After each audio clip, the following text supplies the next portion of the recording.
In 1590, a ship arrived on the coast of what is now North Carolina. The captain was returning to a colony he had helped establish 3 years earlier. 115 men, women, and children who had come to build a new life in the New World. They were gone. Every single one of them. Without bodies, without signs of struggle, without explanation. The only clue left behind was a single word carved into a wooden post. CROATOAN. The story begins in 1587.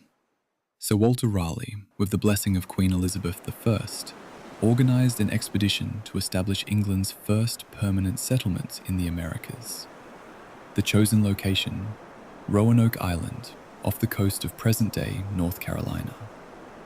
The group of 117 colonists was led by John White. Among them were his daughter Eleanor and her husband Ananias Dare. Shortly after arriving, Eleanor gave birth to Virginia Dare, the first English child born in the Americas. But the colony was already struggling. Supplies were running low. Relations with local native tribes were tense. John White made the difficult decision to sail back to England to secure more provisions. He left behind 115 people. He promised to return within a few months. It would be 3 years before he could come back. England was at war. The Spanish Armada threatened invasion, and every available ship was commandeered for national defense. John White was stranded in England, unable to return to his colony, unable to return to his daughter, his granddaughter. When he finally sailed back in 1590, he found Roanoke Island abandoned. The buildings had been deliberately dismantled, not destroyed, not burned, taken apart and removed. There was a palisade fence around the settlement, and carved into one of the posts were the letters CROATOAN. On a nearby tree, the letters CRO were carved.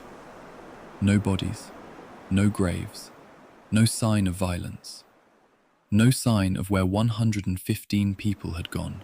The word Croatoan referred to a nearby island, modern-day Hatteras Island, home to a Native American tribe of the same name. The Croatoan people were considered friendly to the English colonists. John White believed the colonists had simply relocated there.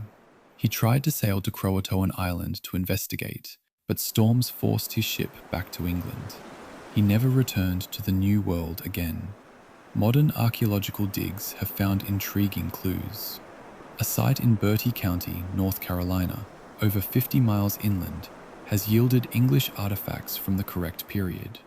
A signet ring, pieces of a writing slate, copper bands, evidence that some colonists may have moved inland and lived among the Lumbee people. DNA studies of Lumbee tribal members have found European markers, specifically from the British Isles, concentrated in a way that is consistent with intermarriage with English settlers. But no definitive proof, no names, no graves, no record of what happened to Virginia Dare. More than 430 years have passed. Archaeologists are still digging. Geneticists are still testing. Historians are still debating. The most likely explanation, that the colonists dispersed, some joining native tribes, some moving inland, some perhaps dying in small groups over time, is also the least satisfying, because it means there was no single moment of disappearance, no dramatic answer, just people slowly being absorbed by a continent that was not prepared to remember them. Or perhaps the answer is still in the ground, waiting. A child named Virginia Dare was born on that island in 1587. She was the first English person born in America. We don't know where she died, or when, or how. The word Croatoan is still one of the most haunting messages in American history. Not because it answers the question, but because it almost does. If you're following this signal, subscribe. There's more where this came from.